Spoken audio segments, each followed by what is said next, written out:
the spot as well for Ulf.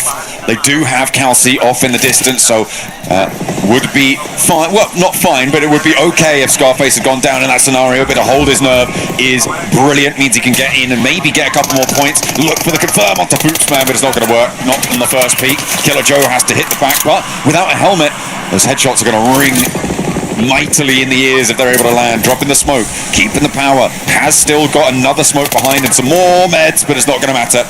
Killer Joe puts him down. So Ulf recall further up to the north with the circle throwing out that way too. We're on board with Alpha 7 now. Yeah, A7 coming in swift. Good damage done to QZZ here, trying to keep Tiamba down.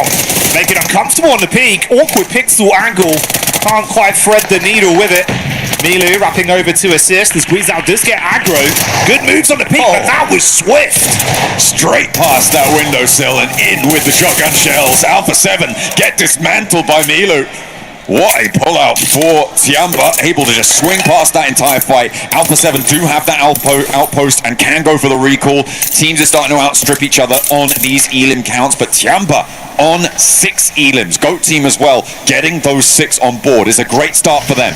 Looking to start transitioning now into the mid game, get up north because the circle is quite dramatic up there. A lot of it is cut off by that river and the crossings are not as easy as on other maps. Yeah, that was the thing. We didn't quite capture it right. Obviously going from that very southern sort of plane path we had into a hard northern shift on the circle. A lot of teams could have a big rotate here. We'll see if it comes back to bite some of our squads. We prefer to be set up a little bit earlier. Furia looking to get out of Yulin towards that north side. Geek have already sent out and that away from it as well. Goodness me, everyone is still alive, and that is very lucky, Jackie. That is incredibly lucky. And if you guys want to be lucky at home, you can hit that lucky spin. Make sure you're jumping into the game for your chance to draw that exclusive 2026 PMWC tournament set. It's looking nice, it's looking shiny, it's looking fresh. Is indeed. It's like a Barney Banks outfit. You'd catch him wearing that one. I've seen him. He definitely would. Maybe we could get it sorted for the finals. I bet we can. I bet we can. Maybe. We'd reinforce the leg seams, make sure that he's nice and comfortable out on the stage. But we'll see, John. We'll come back to that one at another time. RRQ on the move as well there. Obviously, a roster that felt like at times they had some good sort of approach to a few of the fights we saw. Maybe a little bit more paralysis by analysis in a few of the situations, though. Right? We want to be slightly more cutthroat. I suppose that is the name of the game for all the squads we've got in survival stage, but I think that resonates with them as well. Yeah, for RRQ, I mean, they do have a standout performance in terms of Lepar, definitely on point when it comes to getting in those clutch situations, making it work, and to an extent, he's the reason why RRQ were able to get in towards these survival stages. But they do need to be more cohesive, more together and fluid in those fights. Hopefully, they can play off one another a little bit better here. Looks like, we might see an elim that may well stick as Geek do have one of their players taken down, and Geek are all around Alpha 7 and E-Arena, so it could be a little bit difficult to get to one of those recall towers, even though they are still fairly available. I mean, you've got Ryan that is completely unoccupied, you've got Kunxia up on that northeast side as well. So there are accessible positions, but those will start to get more closed in as teams move in. I mean, we've got Yangon Galacticos, who we're on board with right now, moving past Meiran with Goat Team on their west and Alula quite far to their south. Ahead of them, though, it's the Wolves, who have managed to get up to Heme Town, up on that northeast side, fairly swiftly and without too much trouble. It's replays here of the early fights. Obviously, Yangon getting a far better start. 3 elims there. Nice to see for the squad. Again, so much more pressure on your shoulders, right? It's all the added pedantry as well. Having to come out bringing the trophy twice now. It feels like all the other squads you're playing against, all eyes on you. If you can't do your organisation justice and for yourself as well, those memories of last year probably flashing before your eyes, John, when you're back at the hotel. You know they need to show up here in survival.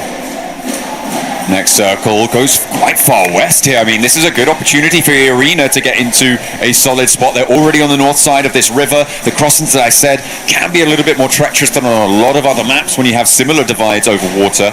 So hopefully they can start to establish. Do they keep this 2-2 or do they regroup over towards a more centralized and coherent position? I feel like they still have a little bit of time to do that. So they may want to try and stay out in the open for a little bit, but within the next minute or so, they will need to regroup. Yangon Galacticos able to find a player from Q1 DRX, and yeah, very nice pickup there. 4 elims now for Yangon, although they did lose SayCloud in the process, so a 1-for-1 trade. And as I said before, the recall towers are still open, but from this point on, it's going to get harder and harder to access them, Jackie, because the blue zone will start to cut off quite a lot of them, the rotates won't be there, and teams will be on top of them already. Yeah, you lose that availability, makes it far harder to weigh up the decision-making if it's worth attempting to go for it. So we'll see if that plays too much of a vital role for these squads as this one develops. Obviously KRX had a bit of an unfortunate start off the drop as well, went down to the 1 solo that was offset for the recall. That worked out to get them back up, but only 1 elim point to their name at this point. They are able to safely get SayCloud back into the action though on their wrap, so they're going to be alright with that. Is he going to be caught by the Wolves though? Dropping back in right now, they're both going to have to advance obviously outside of blue. Not going to be doing too much damage right now, John, so maybe they can avoid each other. I don't think that Wolves would commit to go for the player on the parachute. They should know that there is a team to their south. Sure, that would be an indicator that someone has just recalled there, but given that it was only 1 player dropping down, you're fairly certain that it's a full 3 squad already on the ground. Committing to that fight for Wolves in their position right now, I think is a little bit too much of a risk, and they weren't really in position to get the player on the way down already. But Yangon Galacticos have other ideas. They have just crossed swords and taken a knock over to the Wolves. I guess it goes both ways. Wolves didn't want to engage, but Yangon said, you know what, if you're here, we might as well try and get some points. Put some warning shots their way, don't necessarily need to commit onto the fight, just get a couple and get out, or hey, maybe actually just scrap the whole squad. Romeo's back in for more. Yeah, they were able to find that flush, and they were immediately across the bridges around Muhopan on that north side, and potentially looking to guard the Wolves out here and stop them from getting to a recall tower closer to the zone. It will start to hurt a little bit too much for the Wolves' liking if they don't get through quickly, and the northern pair for Yangon Galacticos is going to send out and maybe look to control that recall tower on the north side. This is nice actually with how they've been playing it. SayCloud was able to safely get himself a vehicle as well, join the rest of the squad. You can see where they're repositioning to right now, like you say, be in a good position to swarm effectively all angles towards that recall. If Wolves come up to it, they could catch them. Okay, the circle's on the north side as well, so pretty important to get a position up on that north edge. As I said before, E-Arena now in a very commanding position, and maybe Rondo's their map, who knows. They haven't managed to get a huge number of elims early on, but then again, they didn't when they were in their stadium chicken dinner either. They have already got 4 as well, which, as I said, not huge, but still pretty significant.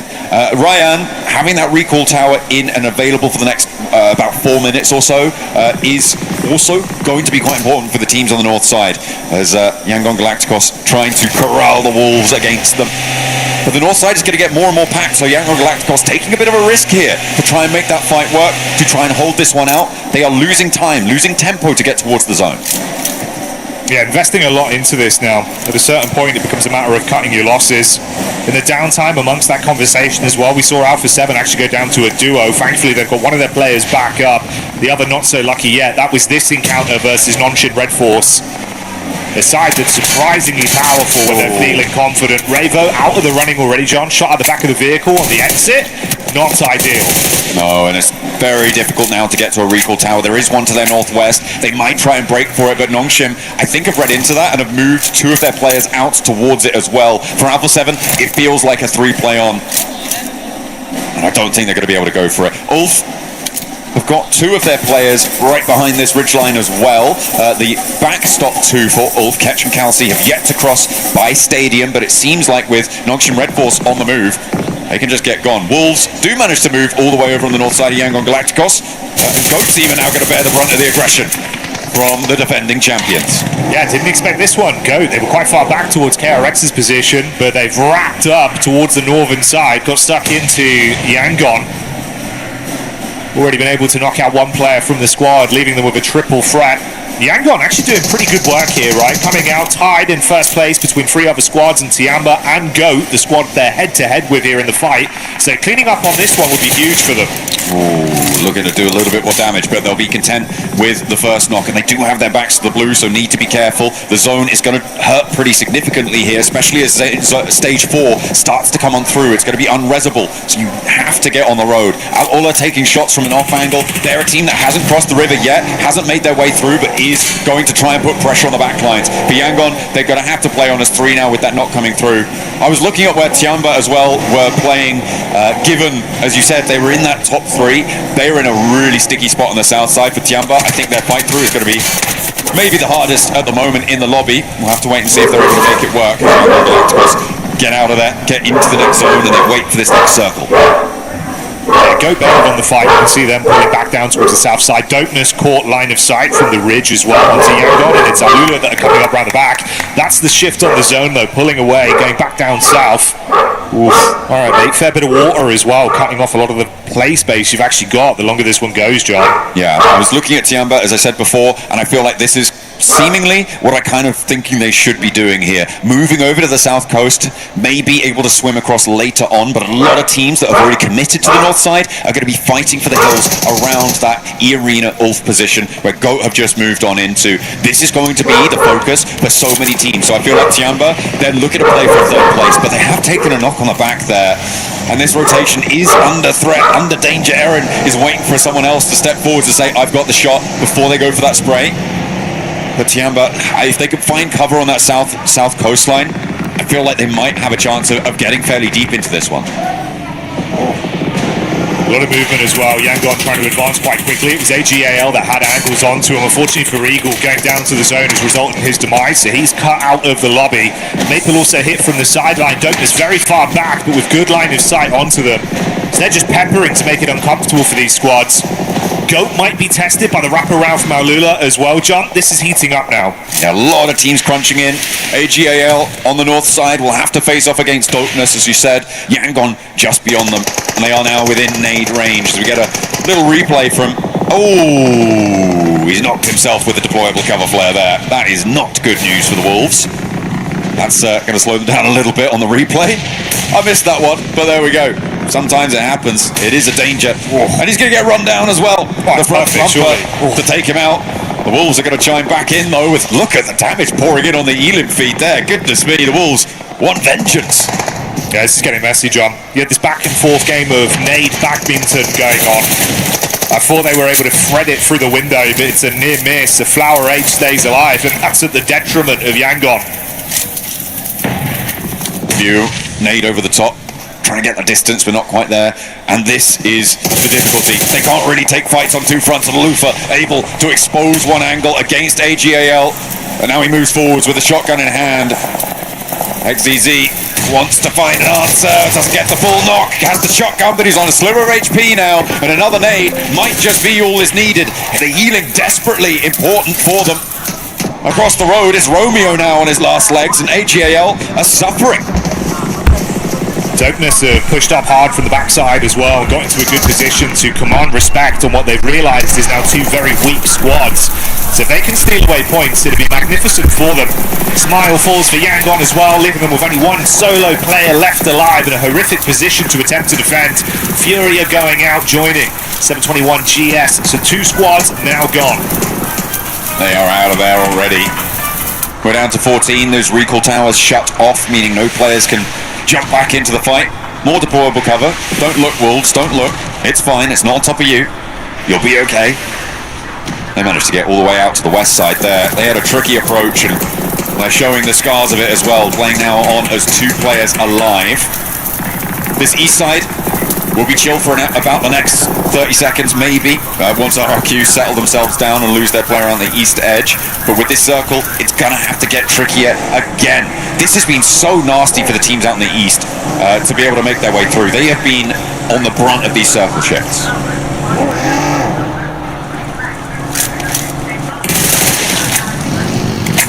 Non-ship. Getting a bit of a look down towards the road. Meanwhile, amongst all this, we've seen another play coming out from Goat. Killer Joe loves these early scraps. We've seen him be a bit of an explosive entry for the team. If he can open up a potential player into his squad, he'll go for it every time. 4 elims just tied to him. They did lose out on Fuchs, man. There's a nice back and forth between Fuchs and Killer Joe and how they play off each other, but you've still got a ton of talent left alive on this roster. If you know anything about Go John as well, they're going to be gunning for a big victory here. If they can start it off with a nice bit of energy, feed the hot hand, they play with that throughout the whole day. I mean, it would be a great start for them. A team that was in the contest to jump up in a top 5, a direct qualification spot. They want to prove to everyone at home, to their fans, to themselves maybe even as well, that they do deserve one of those spots, and here's the place to do it. Another knock over the top from a nade from Goat, doing damage, suffering across a lot of different teams right now with nades flying back and forth. A close proximity engagement is not favorable. Arena were under pressure from Dopeness, but they handled it. Seems like they're doing okay. Mormon does get flushed away though, and hang on a minute, Arena may not be able to handle the pressure because Goat and AGAL looking to rock up all at the same time. 4 teams now on spot, and Dopeness up on high, taking shots, laying down the lead. Oh mate, sweaty bullets on the push in. Panic stations, and they just can't compose themselves to slay the Goat. Thankfully Kenji with the sacrificial nade bounces it out the window and hits that one on top of Moxie to leave them down with only a duo in position to attempt to fight here. Awkward collection of players all amongst each other.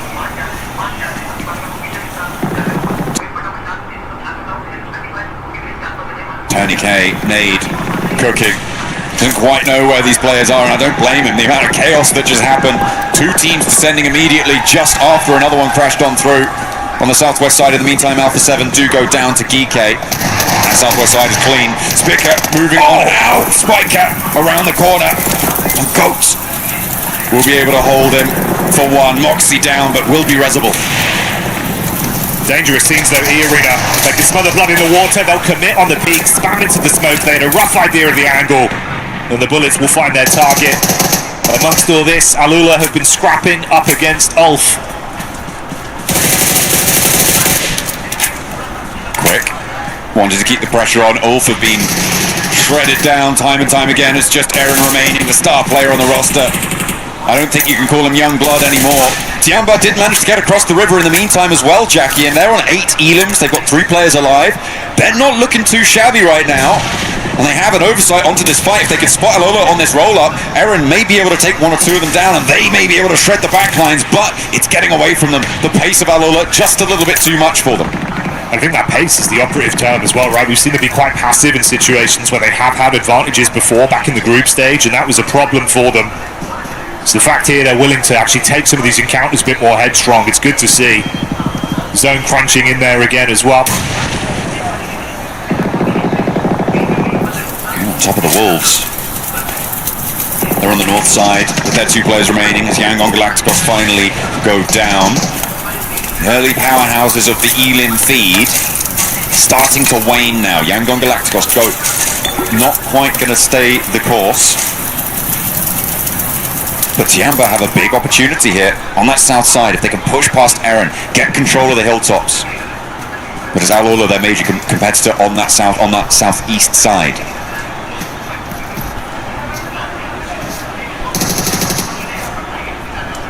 Tiamba starting their swintation as well inside of the water. You get vision on Aaron's backpack here, so you're going to know. I remember from Olves, he's just going to peek up on the coast. That's a freebie. It's an easy job. Yeah, Geeke looking for the shots from the high ground, but not quite going to land in time. And now the rest of Tiamba can look to suppress the position from the backlines. Allow the push forward from Milu, also under threat from range, but Alola chime in to keep Tiamba safe. Oh, nice little assist, and there's the off angle. QZ, masterful hold. That's really nice. Big response, made it so uncomfortable for Geeke here as well, so they can safely get out of the water now and look to try and splash back on this. QZZ, amped up today. A linchpin position, both of his teammates down in the drink. He needed to be able to hit those shots, and he did. Alola with the little assist to keep the players safe. But Tiamba now on the south side. Once Geeke have to move, which they do, their position is going to get a lot stronger, Jackie. At the moment, it's quite timorous because of the position of Geeke, but that is going to be pushed out by the zone. Milu responds again. That fight does continue between the two sides, taking casualties amongst each other, whilst Alula are fighting E-Arena from range.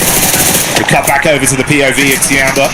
Uses the off angle towards the back and doing great work. Cover flares coming in as well to try and bolster that defense for GK. They're just trying to put themselves right on the edge of the zone and maybe try and wait it out. Wait out the bleed down, but there comes the Wolves with a cheeky thread on an angle across the zone there. Right through the valley, and Kevin now has a little bit of trouble. GK are low. They don't really have the sightlines. This is an opportunity for Tiamba to actually move forwards and maybe look for the res, but it's still such a risk. I don't think they're going to go for it here, Jackie. Have all the information they need to make the call. Meanwhile, though, Alula going big on the peak. Wolves thought they were safe, thought they had an opportunity to third party steal some elims from across the game here, but no, Alula rock up onto them. 8 elims, John, playing very differently right now.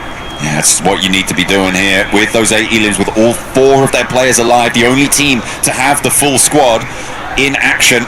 This is the last chance as we're on board with Tiamba to get this res. I don't think it's going to happen. He will bleed out, so Tiamba playing with 2. That's pretty nasty. They did have an opportunity to move forwards and maybe take more control here. GK helped out by the zone again as Nongshin Red Force on the north side get cut in across the road from everything. Alula going to have to move as our E-Arena. Shots from the side with Nongshin. That's easy. Tizzy, good work done with the org. Saw the reposition from Tony K, setting up the vehicle, so they'll take the scrap too, and that's a 3-man squad there. Like you say, not a bad position to be in as well with the shift on the zone. And they clean up, find the follow-up onto Joker. So E-Arena down and out, not the Rondo masterclass that we've seen from them happening here. No, but 11 points is still very respectable, Jackie. They will be able to put up a good start to proceedings. Guaranteed they're on the front page. The question is, who's going to join them? Shots ring out, continuing to put pressure on GK. We're struggling to march forwards. Tiamba don't have vehicles to their name. They are really still just waiting on GK to have to move, and that is the first indicator that they are going for it. They should know that there's only 2 players over there, and Tiamba can start to move forwards now, and I need them to be able to do that, right? Something that we were criticizing them for was being a little bit timid, being a little bit shy, and so now stepping forwards at the right time, that's what they need to be doing, and it looks like that's what Milu's gone for. As the rest of the teams joust across the zone, Alula have to descend on one side of the hill or the other. The question is, which do you choose? With the zone coming in, Alula on the rocks, being peppered down from Nongshin Red Force. It's keeping them very weak, making it uncomfortable for the hard commit on the wrap, but eventually they've got to push up. Going to be somewhat exposed here as well. If they're aligned in their crosshairs, they could punish. Thankfully, the map geo providing just enough cover for them to tuck in. Tiamba, you touched on it before. When does that change? That mindset going to come alive? Because if they don't start to get a bit of a periphery scan on the go here, you could have Alula wrap it around the back, possibly put pressure onto them, just remove them from the equation before they even try and make a move for themselves. I mean, they really can't move until Ragnarok does either, which is the nasty thing for them. It is causing a lot of problems. You can redistro ammo for Tiamba, and Alula not going to push too far forwards. They know that the angles from Nongshin are still going to be in action, and they can't afford to overpeak to get a little bit too bold because they have got their numbers advantage and they don't want to let it go to waste. But an opener onto Tiamba could open up their south rotate, and with the circle pushing towards them, that's going to help out nicely. But Nongshin look to strike to open the door to their crossing of the road and bring Alula back down to 3 with them.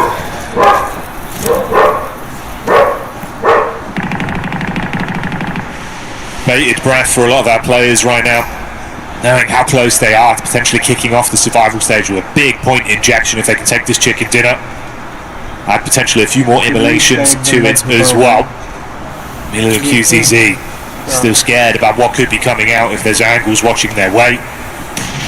Nongshin have had a good understanding of the wrap that we saw from Alula as well. So the minute they pop out from behind that rock, there's not really much cover on the rundown. Some really nice elim counts for a lot of our teams moving forwards. Tiamba getting that res could prove to be crucial. The knock sent towards Alula, allowing them a little bit more mobility. The lack of sightlines from Alula, not quite controlling. They just lost another one, R3B. on the back, really not going to be resible either. This is going to be a very difficult dash, and Nongshim will read into this. They're moving out already to try and control the ground around them and get across the road into some sense of security. But it is so few and far between. Everybody operating in inches right now, Jackie. There is no grander dimension on these really close quarter scenarios. Step one way too far, one step either side, and it's a completely different story. But that is a big pickup on the Nongshim to bring them down to 2, to stop their third player regrouping onto the south. Every team starting to lose a lot of the battle of attrition here as we get towards the fine margins of this game, like you say. Oh, Kike is well spotted out. Yasser with the reposition. The eyes lighting up for Tiamba, but knowing now the pressure's going to be put on them from Al-Lula on the hillside. Never gets any easier, John.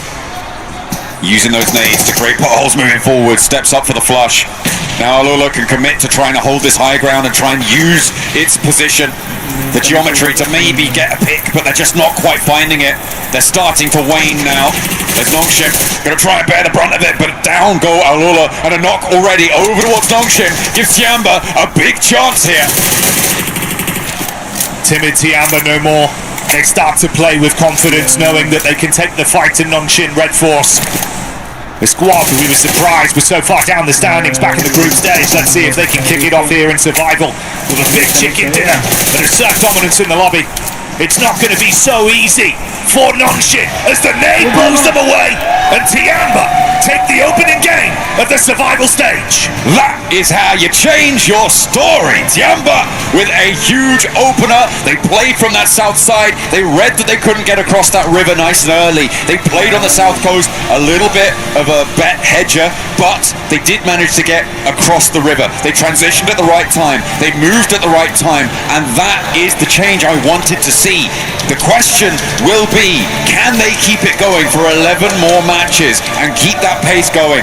Nongshim Red Force as well, really well held on that north side. The angles that they were maintaining, they knew what they were doing, and it reads into what we were saying about them before, that strategic masterclass that we desperately want to see them moving forward. They were, again, another team in the conversation for top 5 during their group stage. They were pushed aside just about. It was very, very close, and in a very, very difficult group for them to try and make it. But nice, solid performance coming through from Nongshim. A lot of the teams that were late into that game had a lot of elims as well, which means that nobody going home empty-handed. We can have a bit of a listen in as well and see what they were saying for themselves. 要标出我的篝火，别急啊，别摊枪啊，别摊枪，我甩个雷了。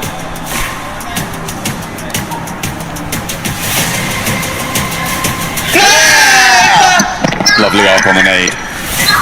Keeping things nice and tight with it. Didn't even need to peek through. That earlier knock from Al-Lula onto one of the Nongshim Red Force players as well, immediately before going out. That really was an assist in those final moments. But Tiamba, they kept their heads down when they needed to. We knew they could do that. But they also stepped up when they needed to. So I'm thrilled that they're able to take this first one. Yeah, no, it's nice to see, right? Because we were saying before, they looked good, at least in terms of how they were approaching some of these games, but I think it was falling off in the sense that they just weren't able to commit necessarily with more of a cutthroat nature, where sometimes you've got to evaluate the risk and really just go for it. Obviously there it looks a little bit scary as well with the rotate. We lost Eagle as he went down to the zone, but they'd still recover. They get it done. It's all Tiamba in game 1, but let's see how it looks in the rest of today.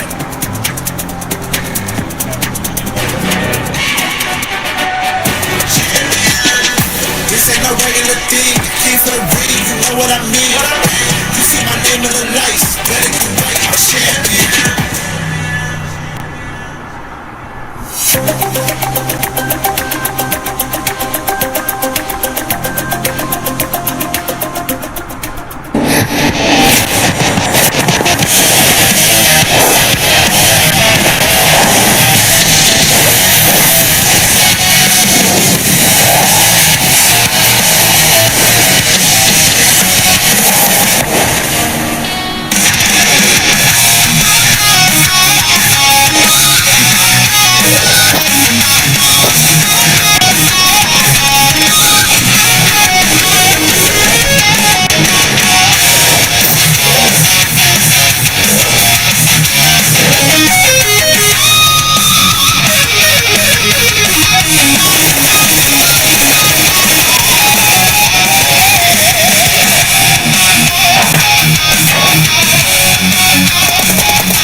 I am here down at the stage for Day number 1 of Survival Stage with Smile, the handsome man from Yangon Galacticos, to talk about some of the stuff coming into the Survival Stage as a whole. And that is my first question, actually.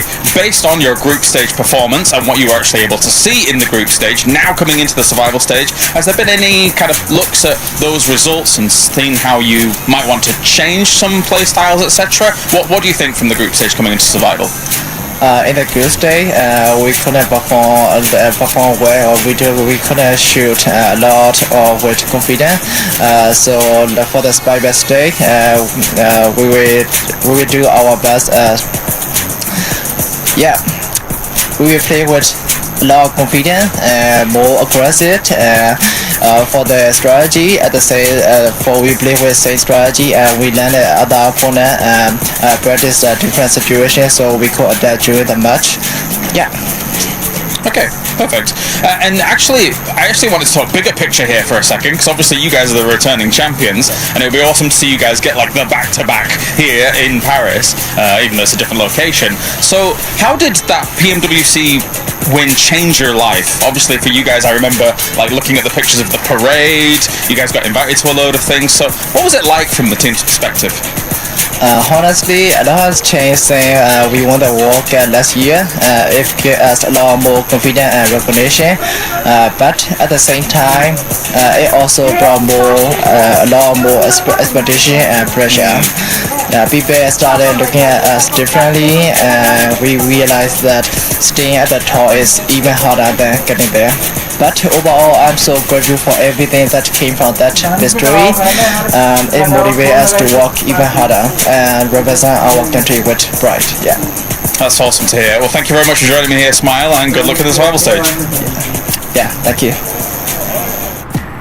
Thank you, James, for that interview there with Yangon Galacticos. But it's all about Tiambas. We're joined by Hot Jukes, Maxman, Neptura, and the 7WG here back with you guys for PMWC at EWC 26. Tiamba, Max, they're finally showing up. QZZ, your let's go. No, I'm really happy to see Tiamba, because, not gonna lie, back in their respective group, I was a little bit disappointed, because back at PMMI, oh my goodness, they were bringing the heat. I mean, you and me both, Hot Jukes. We were like, this is the QZZ show.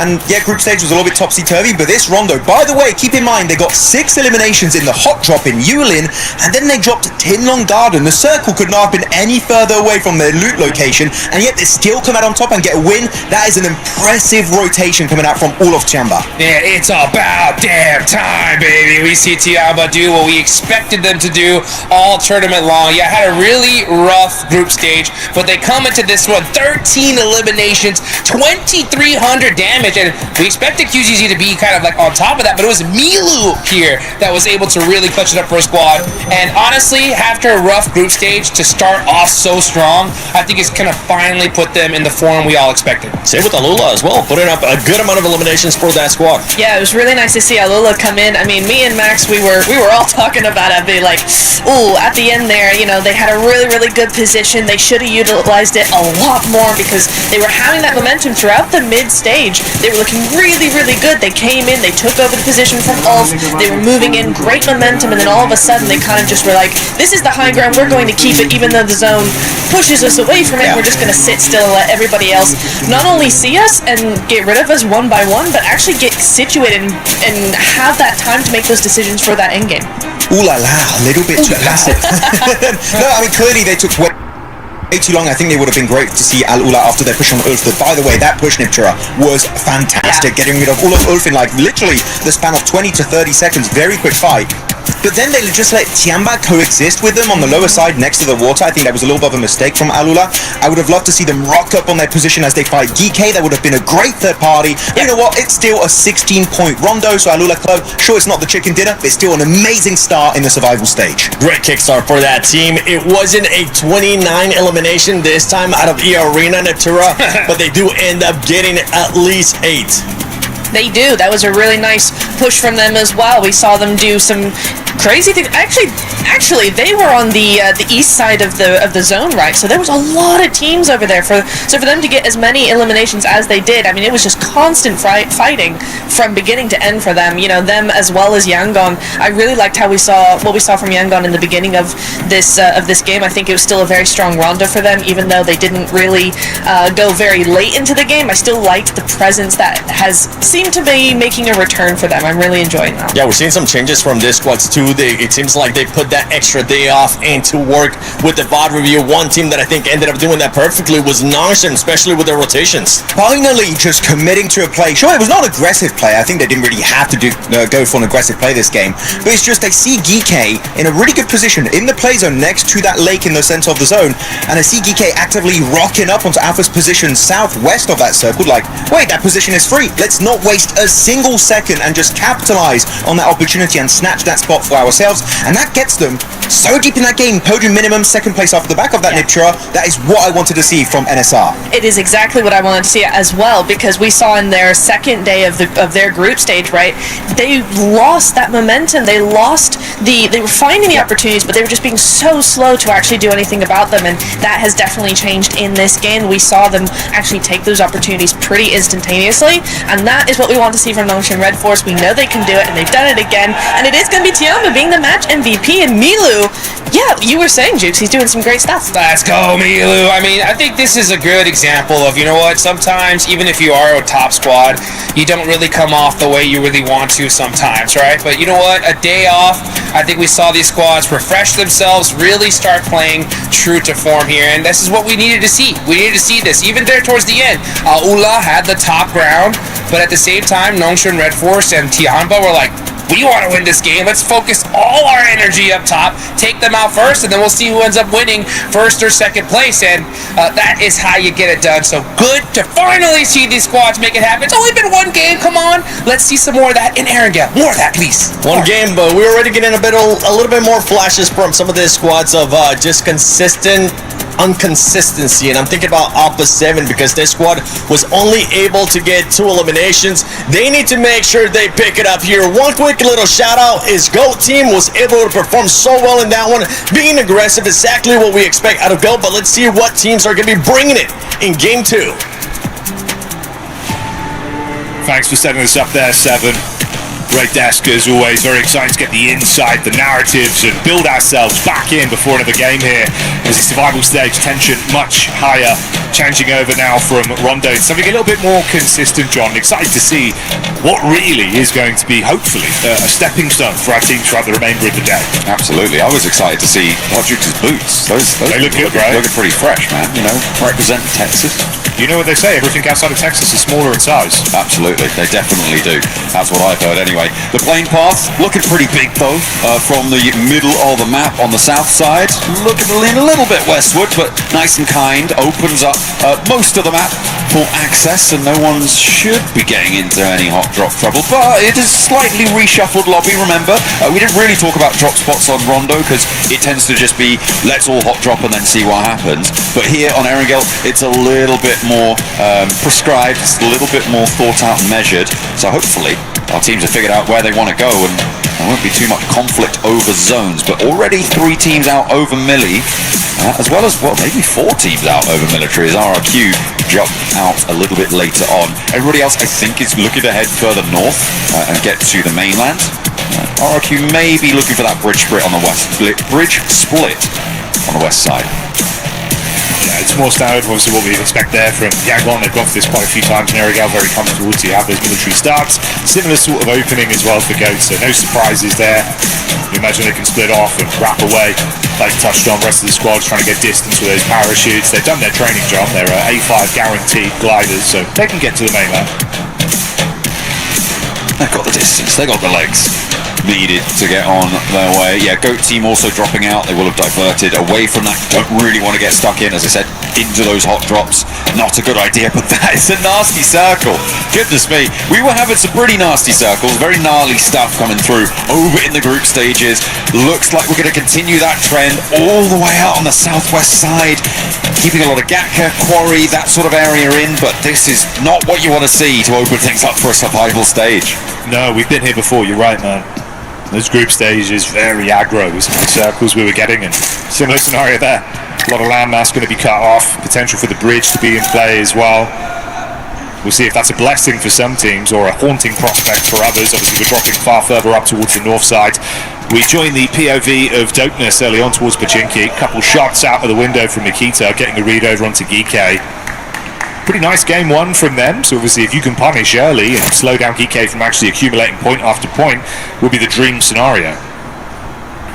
Hopefully add those points to your tally in response as well, but right now they are north and south split on Pachinki, so not super close to danger. Definitely it's disengageable here, depending on the vehicle counts that each team has. And I feel like in Pachinki, you cannot get stuck in too far here, especially with a circle like this. You have to look to disengage in these scenarios. The thing that sort of plays on the reverse side of that is that you are competing for the drop spot in the future matches, and a lot of teams find value in saying, you know what, we're not giving up our drop spot. We're just gonna, we're telling you we'll sacrifice our game in order to maintain this top spot, this drop spot for the next, well, they've still got 5 Erangels after this to play. I could call that into question. I'm not a professional coach, so maybe there's some reads in there, maybe there's some maths to do, but I feel like it's still very, very dangerous, especially on Pachinki, and especially on a playing path like this, where a lot of the map was just super accessible. Basically down to that individual decision making if they want to fight or not, or really what they're aiming for. And I imagine for the viewers at home, you're going to be aiming to get yourself some beautiful skins as well. John, we've got a great event going on right now in game. I know you've been hyped for this one. Absolutely, the Uzumaki Naruto event. Make sure you're grabbing those character sets, looking fresh with the skins, as well as that Ninetales org, looking pretty. Doesn't look like any of our players have the org though, which is unfortunate. Neither team really going to be able to take on the supply truck either, given that they're in a bit of a standoff. Makes things a little bit nastier to play from Pachinki.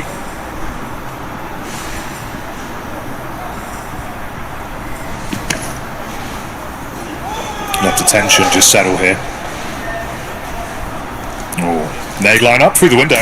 Oh, it's a nice chip, John. Could have been beautiful.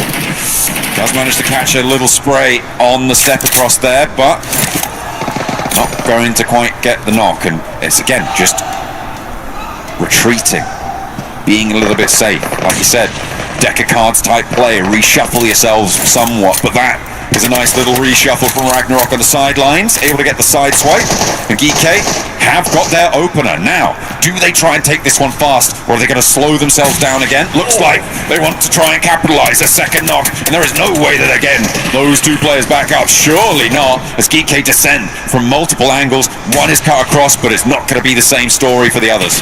That's really nice from Kevin. Beautiful predict with the nade. Pops perfectly.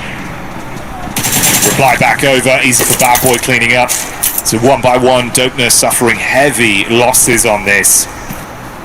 It was Makita that took a few pot shots over to the Geekay roster to start it off, and they went, you know what, you want to fight, let's take it. Let's get it done. 2 players now left for Dopeness. Ulf did manage to rotate over the north side of Pachinki, and because this fight is taking place, it means that the teams in Pachinki, or if there had only been one, the team in Pachinki, has not moved out to the west side. For Ulf, this is pretty good news, because it means that they have access to a lot of zone that they may not have done before, as well as a third-party angle. Leaving Eren up on the top of the hill, they could start to slow it down even more, and they're going to have so much information about what has been going on in this area. Eren doesn't even want to stick around for the flush. He gives up his position, and they're just going to back it off. And Ulf are going to be the ones to take down the supply truck from Pachinki. This is huge for Ulf. Yeah, this is really nice. Cutting out a lot of that mid-game looting time, getting themselves hopefully some high-tier loot to play with off the back of it. Good comms on it, set themselves up, dump a few magazines simultaneously into the truck and grab your benefits from it. Alongside possibly forcing the hand of these two teams a little bit more as well with the damage done from that high-rise angle. Oh, Kenji, good for one. The double up coming potentially as well as he spams. ZG trying to peek back into it. Shot to the thigh, stays alive. Mikita on the wraparound has that molly through the window. Oh, he tears the player step a little bit too late. May have been able to swing faster, but it's going to work out. Holding the ground floor now, and GK get a little bit too bold with it. Aaron from the off angle rattled them a little bit, and they are starting to shake. Shots starting to show vulnerability. Another big nade from Saf G though puts them in the advantage once more. One player now standing for Dopeness. Kenji has the baton to play with. What can he do? Not too much there. Spams over on the side, but not enough to keep them in it as the nade from Ragnarok blows him away, and Dopeness off the drop. Exit stage left with 2 elims. But that is a detriment to GK, John. Even if they reset, it's only a duo. Yeah, they do win the fight, sure. There was that third party coming through from Ulf as they wrapped around on that northern side. Tiamba now going to take up that mantle, but this is what you have to be afraid of on these hot drops. They no longer have prio when it comes to getting out to the west. And on a hard shift like this, they have lost too much time for me to really be considering them deeply into the rest of this match. Everybody else much, much faster, and we are going to focus our attention now on teams making that break out west. A lot of teams coating the west side coast and the south edge as well, near Ferry Pier, around Quarry. Yangon Galacticos, very much the back of the queue.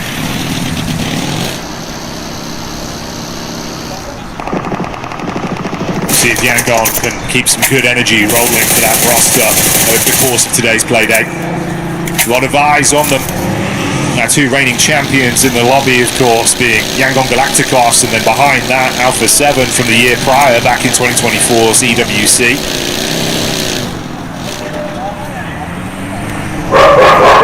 Circle.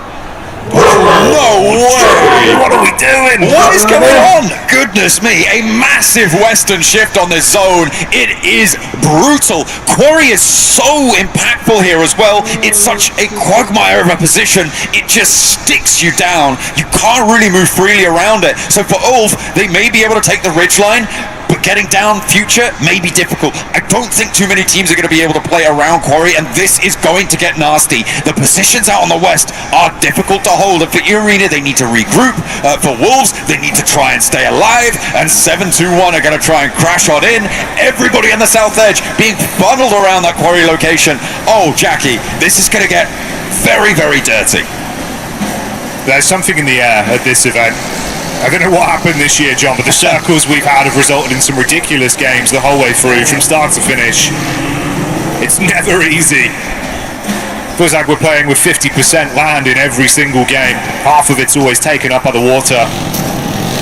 Hey ho, we go again. Teams instantly crunching down, knowing it's only going to get harder to get into a safe location in the zone the longer they leave this one. Yangon Galacticos just about making it past Quarry. Ulf actually went straight past Quarry, and they're now very central on this zone, Jackie. They're looking to play out to the west side of the road, towards that coastline, nestling themselves in and looking at maybe play a 2-2 split. Yangon Galacticos happy to post up around those Quarry warehouses for the time being, maybe move on a little bit further because you've got AGAL moving in behind them. Furia, in the meantime, trying to get out of Primorsk, playing in from that south edge. I like this this move coming through from Igor. Moving one of their players around the headland gives them a little bit more latitude when it comes to having to move later on, and that really is the plan for the scout out on the west.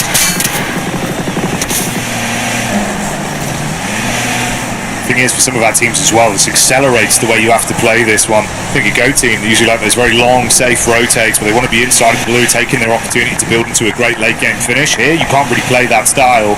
Have to take a few shots onto Fury as they catch line of sight on the road. This is going to be Go team's POV. Elevated angle, Killer Joe getting swarmed on as well.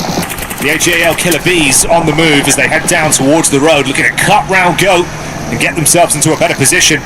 Doesn't get any easier though. The Wolves just up ahead. Yeah, and Ulf as well, looking to try and stymie that approach from the south side. AGAL on the side of a road, looking to maybe control the shack, but Aaron's already in occupation. Ketch needs to line him up, and Aaron takes a lot of damage there. Far too much for my liking. Has to fold back, and that gives AGAL a chance. Ketch now in danger as AGAL continue their pursuit to move on forwards. Somehow they're making this march, and I'm surprised that they've been able to get this far, Jackie. Next circle, is it going to be similarly brutal? It goes coastal side, maybe less brutal, but even so, it's nasty. Still punishing stuff. Cutting out that landmass. Teams standing on each other, shoulder to shoulder in the zone. In AGAL, you're right, man. Barely tucked in behind the ticket booth, found themselves a few moments of brief respite to catch their breath. Tiamba as well. They're here, they're catching line of sight of this. Few pod shots being fired towards their general direction. Only really three squads that are even outside of the zone right now. And Nongshin red force down to Primorsk with a wrap up from Furia close by, and then Gike coming in down from the north side late. This RRQ position, really important. The hill that sits towards the coastline, you can see the high ground that they're able to control. Ulf trying to move into the foothills around it, but AGAL are peppering them. Apparently Eren is in nade range there. That's a long arm on that one. Looks to try and find some more, but he's already crawling away, crawling back to the rest of the roster. For RRQ, this is great, but they need to start leveraging it for elims. I think that's Eren down and out. I think it may well be, but Furia and Nongshin red force in the meantime, all on the south side, coming to loggerheads, and nobody's looking happy with this. Furia on 2 players and Nongshin left on just 1, Jackie. Yeah, this is rough, man. No one's getting out of this with a smile on their face unless they can completely recover now. Thankfully, the last shot goes through pretty heavy-handedly to punish one more man from Nongshin, leaving it down to a solo. Fury are going to be attempting to get the recovery on the go. CXCY did bail out. Surprised he's still standing. Bullet after bullet being injected towards the vehicle. He just keeps driving. Cheeky little seat swap there for XZY to stay alive, but where's he going? He might as well have pulled up on that shack, or maybe he's going to pull up on a player for AGAL. It's not going to work out, though. Okay, a little bit wild, but not really too many options left for him. If he'd have stopped maybe a touch earlier, he could have had the hop out, grab some of those shots, but wasn't quite there with it, not quite slick enough. And AGAL, with a little bit of a danger approaching them, able to hold their nerve. Elimination delivery on that one. Drove in, double checked the code, gave it to him. TRX as well, hillside peek over. Trey trying to get a read on things. Alula back into the fight as well. Gike taking the head-on approach towards Yangon, with Alula amongst them, sandwiching them there. So they do go down. That's our 3rd and 4th position team off the back of our opening game of Rondo already out of the running, so opportunities for some lapping to occur. Gike obviously the team that won Pachinki, but kind of lost as well in that first hot drop. We'll be keeping an eye on if that continues to happen for those 2 teams, and if Gike continue to win it, if it does. But either way, they will slow themselves down, something awful. A lot of casualties in the middle of this zone, and rightly so. It keeps the coastline in here, and again, RRQ's position on that western side, on that hill, gets stronger and stronger, as well as the compound for E-Arena on that west side too. Those buildings, I'm imagining Fury is going to be crashing into them. Either that, or they try and sweep around behind RRQ's hill and take control of that area of the map. Could be a game-changing play. Establish a nice area of control for yourselves, force them out. Starting to get a bit excited in the crowd now as well. Energy building up here in Paris going into game 2. Foobs man with the quick repairs. He's certified for this one. Let's go team with all 4 players still alive right now. Another wraparound potentially for KRX as well. Bit of a split there between Trey and Binny as they broke it off from one another.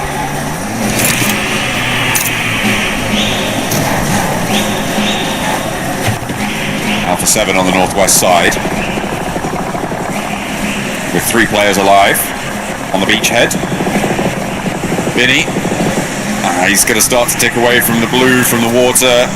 You need breath, you need health bar, and neither's going to go your way. Down he goes, leaving only the 1 player now left standing for them. Over on the northeast side near the backstop for GOAT. Furia, instead of going towards the zone, looks like maybe they want to try and take care of GOAT team first, or at least scout it out. They wrap back around fairly quickly though, as the last player from Kiwoom DRX goes down. Yeah, Foobsman finds that one. We saw the other player, of course, denying it out to the blue, not wanting to give the points over to Furia, so that is where their story ends in game 2. Killer Joe, off-angle peek from the sideline. The attention of Furia was all on Moxie. Joe was able to take the first bit of damage with ease. Silence replies, though. Shuts down Fuchs, leaves him on his last legs. Good name play from Moxie. Shush his silence. If this is on target, could be very lethal. Trying to get it over the hillside onto the close grouping. A trio of Furia players with one man in the vehicle scouting. Chief on the push back over. Ayala really looking rough here, John. Yeah, the off angle from Arena is chiming in as well, and another nade sent over the top. It's big boom after big boom coming through from GOAT team. And now it's just Ayala on the forefront. On the back line, it's Igor who needs to come up big here against GOAT team, but they can't push forwards because of that Arena off angle, which is slowing this fight down really annoyingly for GOAT team. The advantage, though, is that they can start to use this time to maybe find a foothold into the zone, because the blue zone is upon them, and you can't res in stage 4. You need to get this one done as fast as you can. Silence may not be able to get back up here. They knew there was the rock up from the back line when Elementrix got the takedown on GOAT team, so they've read that, reassessed and wrapped off, like you say, and they've gone straight into the awaiting arms of Tianba. Terrifying Tianba today. They've changed their fate. A few more elims racked up. That puts them on 2 so far. Now they're encroaching towards AGAL, both from the same region, and there's the crash from Eagle on the shack. They know there's a player in here. They need to try and keep safe, but it's not going super well for everyone. Tiamba able to stay alive on the inside, but losing one on the out, and Liu gets some retribution. AGAL now playing on us 2 in the center of the circle as it shrinks right on top of them. Holding this position would be great, but there's so many angles now staring you down. Oh, nades are good as well. Primes that one, gets it right on target. Goodbye AGAL. They go down to the nitro they've been given to breakfast, and this is where it gets far more scary as well. Alula low on HP with a bit of split on the south. Yangon Galacticos pushing in as a roster, coming in together, struggling on contact with one player buckling under the pressure, and Wolves, they smell the opportunity to steal some of these elims. Nade arced over, Elementrix dives out, Romeo will fall, can't withstand that. Oh, but there is an answer from Smile to find a knock over onto a Wolves player, leaving Aola potentially to be able to... No, I don't think they can get this res with the blue zone coming on in now. Doesn't quite have the time to get the crawl back. It would be a miracle to get that back to 2. So Aola may be drawing short here. In the meantime, the Wolves have got GOAT team pushing in behind them. Wolves felt that they were third-partying it, but they've been fourth-partied necessary. Can't quite do what he needed to. As Force goes in with the shotgun trade. Elementrix, though, still on the swivel for Wolves. Doing work. But Killer Joe left to survive this one. Has another opportunity for the fight, but Elementrix is looking clean with it. Takes too much damage, though, and has to dip back. Killer Joe thrives in these sort of encounters, John, where he does his best work. He's able to really nail that one with the UMP. Get the quick pick up, looking for the revive on Force as well, so they can fight on as a duo. Turney K. He's got the angle, John. Oh, he doesn't quite get the peak fully there, though. He's a little bit too timid, and that's going to allow the rest to come through from GOAT team. Tony K could still play spoiler to it. He sees them 2 on the broadside now. He's going to know exactly where they are, and he can step forwards for it. Force, I think, might know as well. Killer Joe into the buggy. He's rolling forward. They're going to have to play against this, but Tony K gets back, and the Arena don't want to overcommit. Jumps back in the vehicle, puts the pedal to the metal and pieces out for now, whilst Force continues to hit heavy. Quick, not fast enough for Alula's escape plan, as only one man remains. Claws cruising over into the awaiting arms of Ulf. They've seen him coming. If he keeps going, it'll be RRQ that will have this one set up on a platter. Back exposed, easy tags, that's the takedown. Should have gone that way a little bit earlier. RRQ retreating to the beach side, have given up control over a lot of this hill. It was under pressure, but I feel like you do need to start to think about stepping forwards now. The difficulty with that is, of course, Furious position on the south edge. They do need to keep control of that, which is why they've invested so much in terms of moving there. But that opens opportunities for Alpha 7 on the north side to start to be a major player in this circle, because they've been quite quiet up until now. Moving down south, they get a lot more control and maybe sneak in behind RRQ, or rather in front of them now. Furia, it's not been easy for them for the positions they've been forced into. Still standing as a trio after losing Silence quite some time ago from that engagement over the top. It was Fuchs that took him out. Nade onto the vehicles. RRQ not overcommitting for this, wrapping off with the zone shifting in as well, crunching further up towards the mainland. I mean, that's where I wanted RRQ to be looking to play. They kind of probably did want to play that already, but you can see that Furia would have had some pretty solid angles on this. Irina may as well been able to chime in depending on exactly how you're playing it. But Irina going to have to move, Furia going to have to move. And the crunch in on the east side, I think, it's going to be pretty tricky. Irina looks like they were willing to go for those wraparounds, go quite wide with things. So potential for them to actually move into this west side engagement, but they may just look to push up towards Tiamba and towards Go, as RRQ look to regroup further north and fence off the area from Alpha 7. Nuth, the sub coming in for Alpha 7, will be the player to hold, and he's on the vehicle spot, looking to control it, doesn't quite tag with the first shotgun, but there's the top of the hill coming on to play. They focus all their fire on him. He's able to withstand the pressure and get back up from the rest of the boys as Alpha 7 start to thrive off the noise being made by the fans in the arena. RRQ detonating the vehicle to shut down the super sub for the side. What can the rest of the roster get up to here? Bullets being peppered towards them. Amongst all this, 721 GRS struck upon by Ulf as they go in heavy with the shotguns. Ravo just drives into the middle of it all. Let's go crazy, John. How on earth does he dodge all of those rounds on the outside? And Korea with the seat swap looks for more, but Alpha 7 fall at the final hurdle. Revo looked immaterial crossing that open beach, but it was not to be, and now Furia can roll on in, happy as Larry, to go for the fight. Irina wants to try and crunch it behind this too, and they are doing just that. Nades on target, good damage. Furia, they've had to play defensive for so long now. We're seeing that aggression come out. Cutthroat play so far. Wrap around the back, the nades look good, but a bare bounce over the top side, and they'll get it done with the rounds instead. RRQ fall. Down they go. Furia looking to piece themselves back together. Irina maybe a little bit too slow to jump on the back lines for Furia as they establish themselves. Ulf as well, look at a challenge over on the northern side, obviously diminished in power with only 2 of their players alive, but still a force to be reckoned with. Kelsey and Scarface have got some solid positions to play around. Irina on the south border, I think they're the team to beat here, Jackie. It feels like on this south side, they have got control, they've got a lot of what they need, and Furia is committing towards the north side.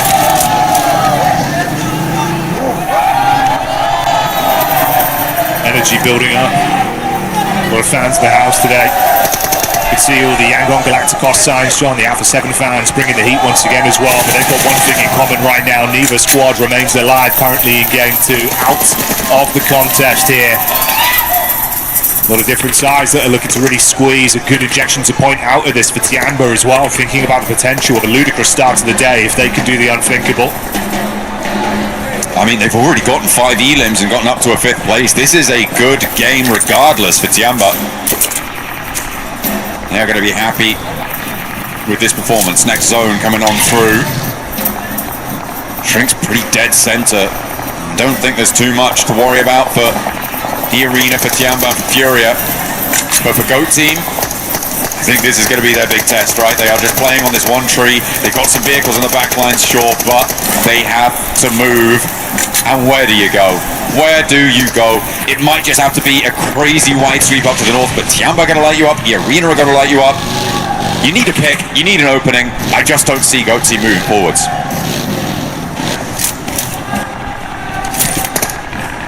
Yeah, it's not been the easiest approach for them.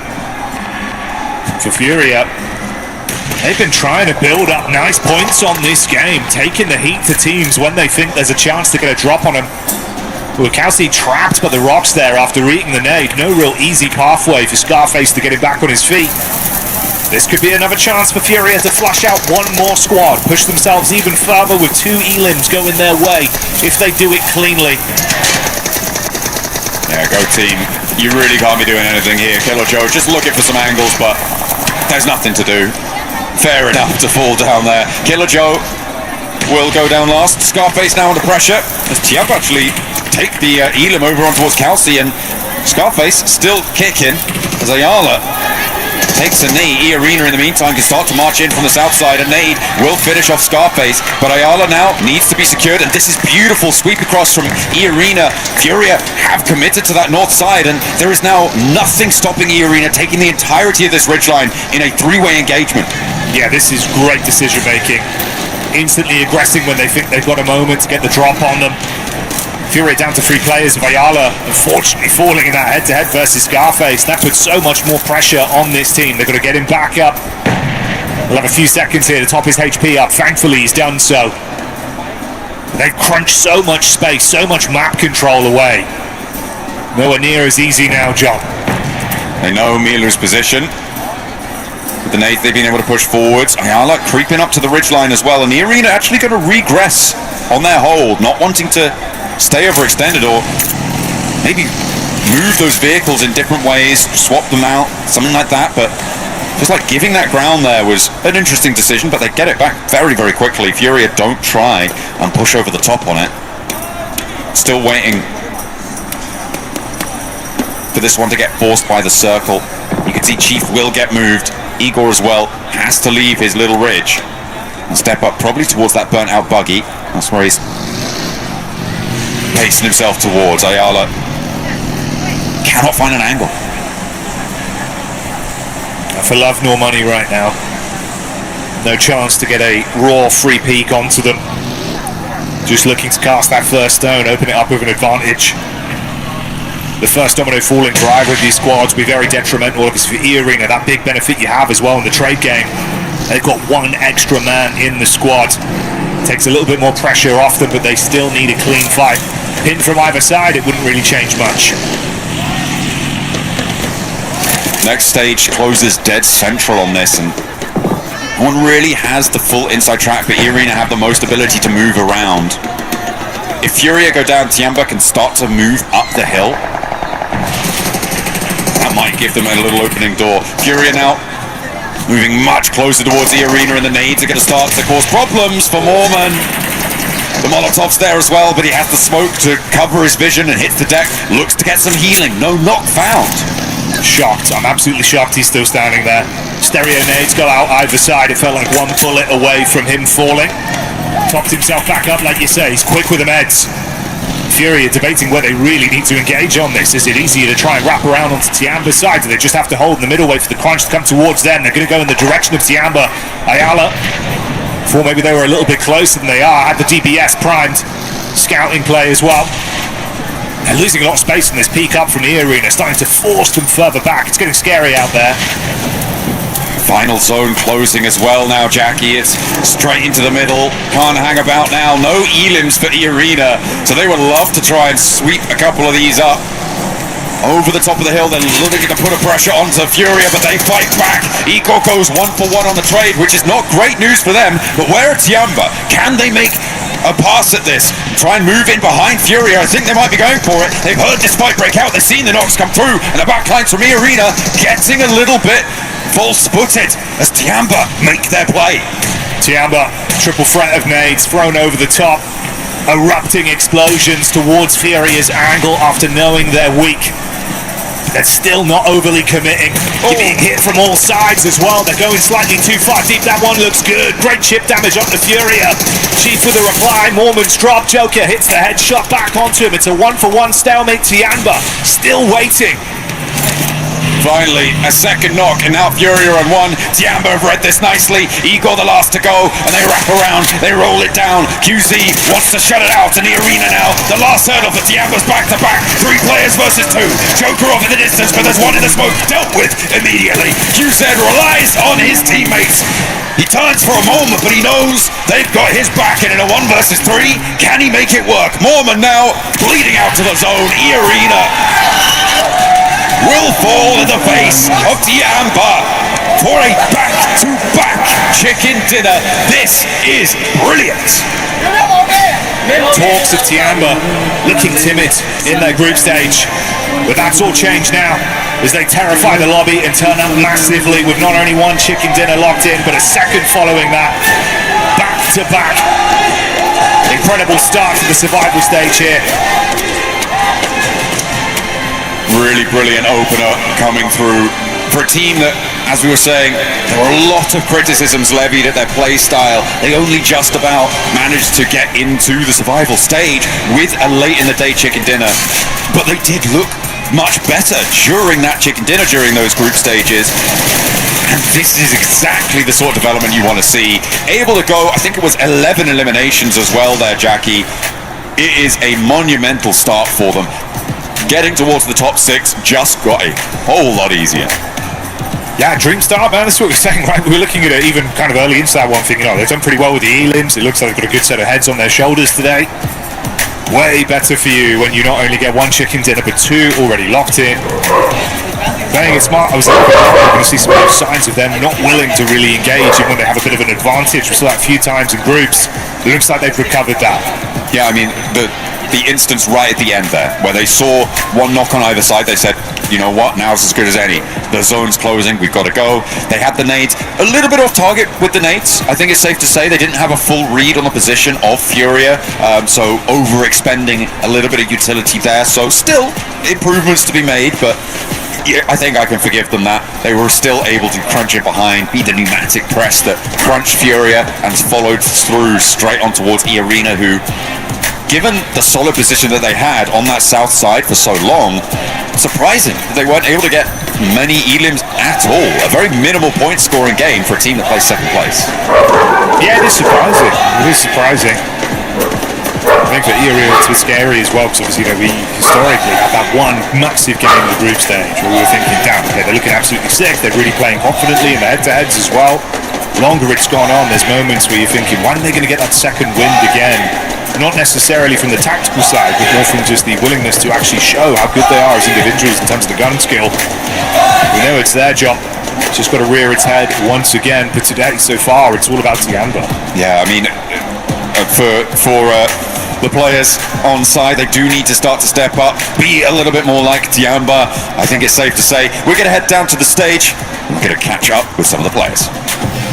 Yes, we are. And who are we going to talk to other than Tiamba and QZZ here? Back-to-back wins to start off the survival stage. What a result. And let's ask about that, right? Back-to-back wins. Obviously, in the group stage, you didn't have the easiest of time. So what was the focus for the team between the group stage coming into now this survival stage? QZ 首先恭喜你们已经2连失机了，非常优秀的一个发挥。当时你们小组赛的时候可能打得不算是那么好，然后现在进了生存赛之后，明显就是状态调整过来了。能不能跟我们说你们当时调整的时候主要注重哪些方面呢？其实我们没有做太多的调整。其实前2天其实大致上没什么问题，但是每个人的状态可能不是很好。然后昨天调整了一些东西，然后大家状态都变好了一些。然后我的调整就是我加了个手机壳，因为我用那个手机老断触，但加了手机壳之后断触会变少很多。I'll say that we didn't really make a lot of adjustments. I think that we were in terms of strategy. I think we were absolutely fine. It's just that in the group stages, I think everyone's form was just a little lackluster. And then coming to the survival stage, I think we're now performing a lot better. I think everyone's form is just peaking right now. And in terms of adjustments, for me personally, what I adjusted was I added a case to my phone, and I think that really helped to reduce some of the kind of like not registering some of my key inputs, my touches. So I think that really helped as well. More accurate at all. That makes a lot of sense. And going to the Rondo game, you guys came in from the south side of the river and played alongside the river for almost the whole game. What were the biggest threats to you guys for that first win? 当时你们第一张图的时候，你们相当于是从那条河的南边，就是进圈的，然后而且你们相当于是我唯一支队站在那边，然后你们就一直沿着那条河的南边在那边打了一整场。当时一整场下来，你能不能跟我说一下最主要的一些威胁会是什么呢？其实最主要的威胁是我们准备反清山上的一波，然后我们差点被右边的 KR 叉给溜了，然后但是我们当时顶住了那一波，然后那波可能是最具威胁的一波。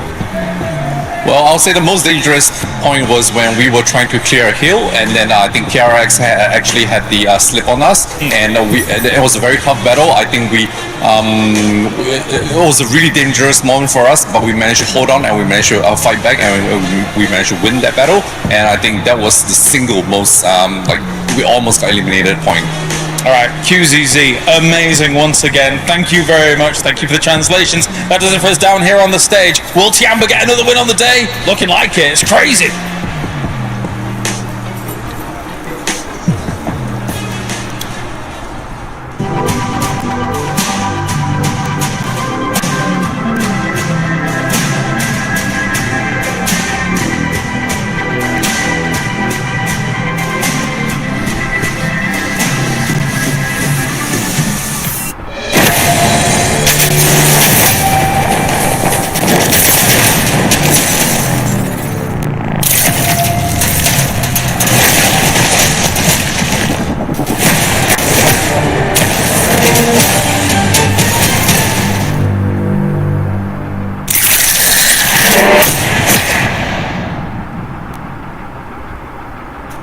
Tiamba doing their best impressions of Drake with that back-to-back, because this team is definitely showing up here at Survival Stage of PMWC at EWC 26. But don't forget, so this PMWC, there is a PMWC Lucky Spin currently going on within the game. Make sure you log in, do the spins, do all the fun stuff before it goes away, because we do have the Electron Energy set, the Proton Power set, and the stunning Alien Fusion Grossa, which Max was telling me it ends up glowing on the dark. This was co-created with PvP creator Nana, and I want the Grossa. Same. I want that Grossa, Natura. But talking about the game, this last game, Tiamba, oh my. Especially that ending too, the way that they ended up pushing to Furia and then just demolish E-Arena is what we want to see out of Tiamba, Max. By the way, before we do get into the nitty-gritty analysis of the finishing of that game, the Rondo win, Tinlong Garden drop, they go to a northern finish, they win that game. Here, they drop Yasnaya Poliana, they win a Western Coast finish. I don't know how they keep doing it, man. Their rotations are on a separate level here at PMWC 2026 as we check out the player stats here. And QZZ, Milu, oh my goodness, 4.5 average eliminations per game so far today, putting up the numbers. And I didn't predict them to make it because I was actually quite disappointed by them in their groups. And it's clearly working out for them, Niptro. Well done, I guess. Yeah, I mean, we still got a long couple of days ahead of us, but based on the last two games, I think we can really start to change our minds about them. They're being very, very consistent. What I really love is that they bided their time. They waited, right? Oh, there go my notes. What? Because... She's attacking me. Yeah, I'm attacking him. No, because they were just sitting underneath this hill, right? Yes. Waiting for these two to get together, start fighting, and then push. Look at that. Yeah, I mean, that push on Furia, of course, the timing of that is great because Furia is at their absolute weakest, and also E-Arena are trying to get a revive back on their fallen comrade. But I wanted to focus very clearly on this replay, on Milu and QZZ. The focus, the sheer determination at that moment, putting the focus on the same player at the same time. What an absolutely amazing fragging duo. And clearly they're the main reason so far they've been successful on this opening day of Survival Stage. Loving the synergy of those two guys in particular. Loving that synergy, loving the action that they're currently putting on. 12 eliminations there for Tiamba, being able to come up with the win. Furia, this is a team that we've been wondering where have they been. They finally ended up showing up here in this game, Max, with those 7 eliminations, 12 points total. Happy to see it, really. What a hold on Primorsk in particular. They were holding off Nongshim Red Force. I know Blank was very excited about their hold on to GOAT in particular, making a massive statement that hilltop is their hilltop for the rest of that game. So Furia, a little bit topsy-turvy back in the group stage, but Niptro this time around, strong podium finish, which is what we love to see from that Brazilian squad. No, I do like it. I like it a lot. The only thing I want to say, if I could just really nitpick here, is that they had a very strong mid game, right? Very strong, very proactive. I really enjoyed that. I was like, okay, yes, Furia, they're coming in strong. We also saw them move on to the RRQ and A7 fight really quickly with so much force. There was no backing. There was no coming back from that for RRQ. So very, very well done. But they kind of slowed down. They waited to that stage 9. I would have liked to see them be a little bit more proactive with EA. I know that they were, intimidated by Tiamba there, that other third team being there, but I would have liked just a little bit more momentum coming through from them. Side note onto Tiamba, actually, speaking of momentum, Tiamba went from 0 to 100. Did you see that? When they realized that fight was finally happening, they went from sitting behind a tree to full on pushing like that. 10 out of 10, no notes. It was very good. But I want to go back real quick to what you were saying about Furia in particular, slowing down a bit at the end.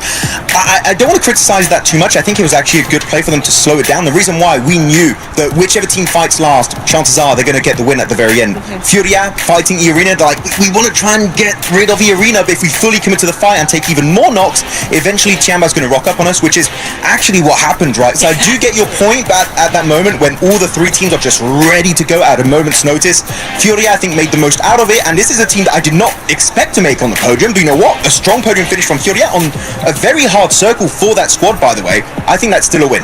Yeah, and on the opposite side for the Brazilian squads, you have Alpha 7 still not being able to do that well.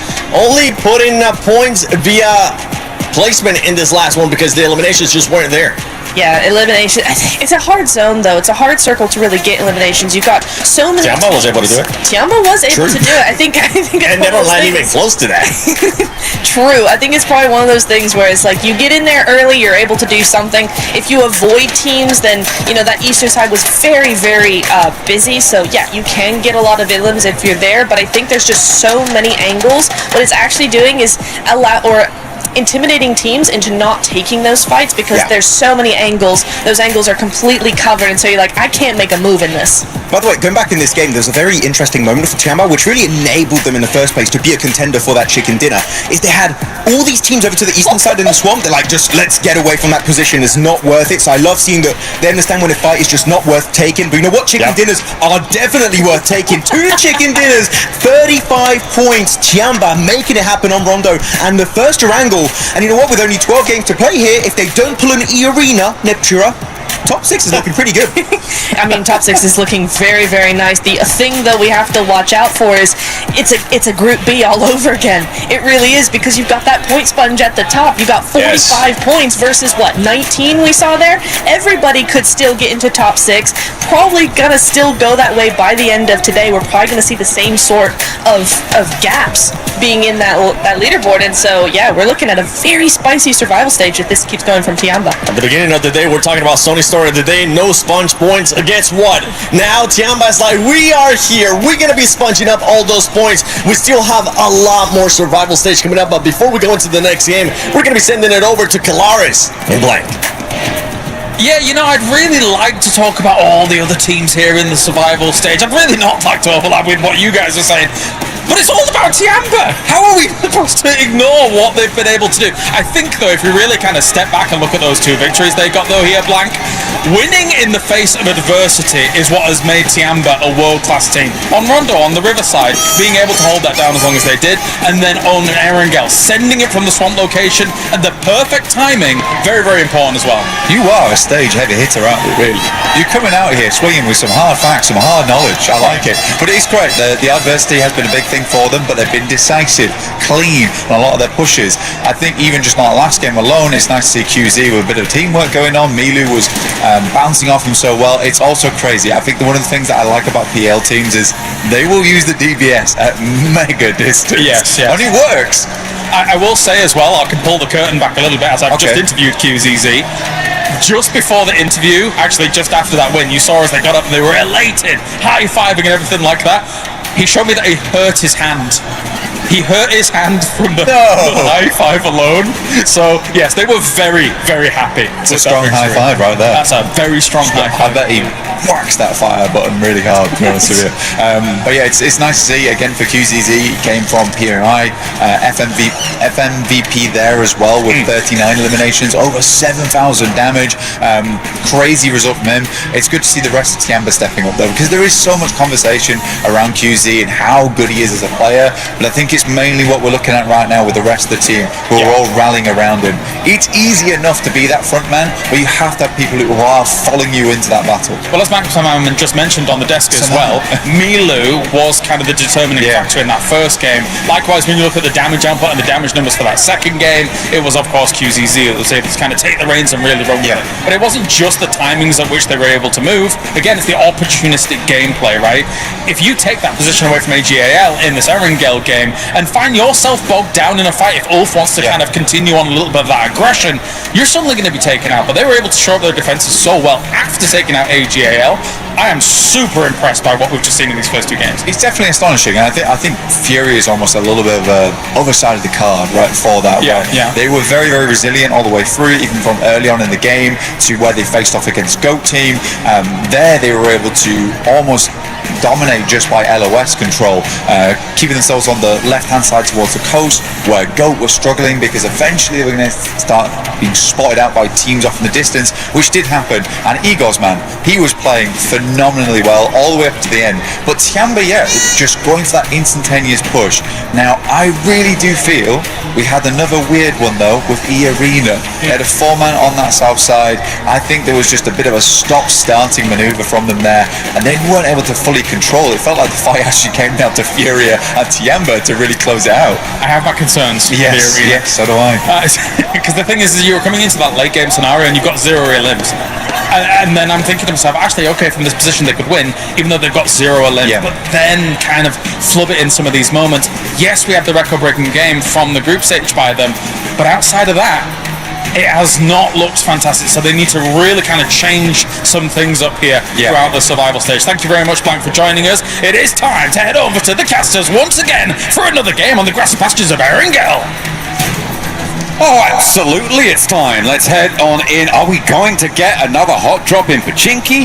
Is it going to be a circle that, keeps at least 60% of its area inside of the main landmass? Well, only time will tell. We'll have to wait and see who's going to be able to come out on top of this one, because Tiamba has taken the first 2. Those are scratched off the card, and we have to get into the rest of it as fast as possible. He's locked and loaded, inches from his screen, focused as anything. Yeah, assessing the situation early, getting themselves nice and ready for another outing. We have these little establishing shots to some of our squads here, AGAL, Tiamba. A few teams have been bringing the heat. Launching Red Force as well, looking pretty good out there in some moments of play. Alpha 7, it's been a bumpy ride. Topsy-turvy with some of the results we've seen.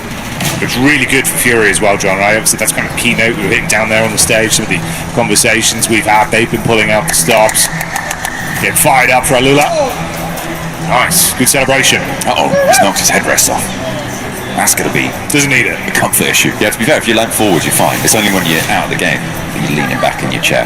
Or at least I hope it is. We'll have to wait and see. Everyone just getting ready, tapping around, playing on that spawn island, waiting for the plane to take to the skies. But I think it's coming through fairly soon. As the lights start to change, the music gains some tempo. We are gunning for another game here on Erringel.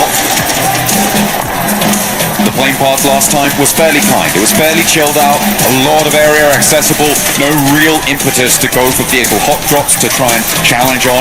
This time around, Jackie, the plane path is a little bit more west leaning, so maybe there is some more pressure on things, but are we going to see the hot drop in Pachinki?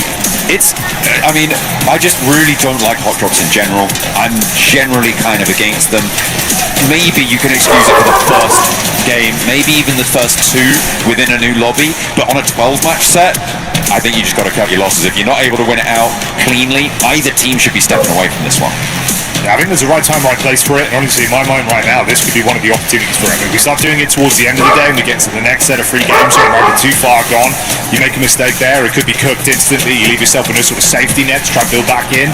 If I was going to run that risk, this is the lobby I'd do it in. Right here, right now, come out, pull out some stops. If you could potentially target one of our top teams, especially looking at Tiamba, right, with how they're building themselves, such an early narrative, shut them down, stop them from accumulating point after point, at least for one game. Could be a door open for you and one closed for them. We'll see. Maybe it's more respectful than I'm thinking. I feel like targeting the top team themselves, maybe not super useful here in the survival stage. That's much more a final strategy, because you're aiming for top 6, right? Doesn't matter, John. You've got to come to the king, you find the biggest man, you shut him down, you get respect for everyone else in the lobby. Well, we did just see an elimination go through. I believe that was Tiamba actually over towards E-Arena, who have lost one. We've also got the Zaki drop coming through from Dopeness, which is going to leave Gike alone in Pachinki. So we don't get that hot drop Over on the east side is where our circle will go, and I'm happy to say it's quite a lot of land in this one. Yeah, more reasonable, far more reasonable here is what we've got out of this. Some of the games we've had, it's been a super bumpy ride for our teams, and we've seen some great PUBG Mobile mechanically off the back of rotation, at least map geometry-wise, how they understand it. It gets a lot more out of these teams. The brains have to be switched off. This, though, should be better for the lobby in general. Slightly worried about down on the south side near Novo with Yangon Galacticos and AGAL both dropping in the area. AGAL trying to grab the vehicles.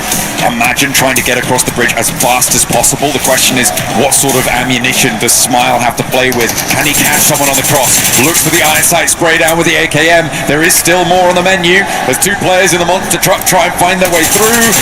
Will they sneak on in? It looks like it's not quite connecting on the spray. Some damage there, but the ammo's starting to draw low, and they don't have the scopes to really get the distance on this one. Jackie, I think AGAL just make out like bandits on this. Yeah, get out of there, get away. Only the iron sight, no scope attached for max precision, so we can't get it done even when he throws the clip in the AK. Just the spray from far away, John. No one from AGAL hitting the DCK. It's not even how you spell deck at this point. It's one of those days, John. No, well, just got to throw an E in there. That would help. And it would help, but hasn't helped E Arena on this drop, unfortunately, throwing an E on the front of Arena. Tiamba were able to get that. They were the team to take them down. Tiamba dropping around that sort of cube compound area, east side of crates, and, well, closer towards the bridges out to the east of South George, and they've rotated now all the way over the north towards Yasnaya, given the circle. Smart, I like it, no notes. Furia out on the west side, fairly uncontested, and we're firmly into the looting phase now. Been getting louder and louder game after game as well. So that's Yangon Galacticos' fans and Alpha 7 in unison. They've been stationed in a similar area of the stage. There's a lot of excitement coming from over there, getting fired up. The drums being played. You any good at the drums, John? I have grade 4 drums, which is a qualification in the United Kingdom for our international viewers. Bloody hell. It's mediocre at best.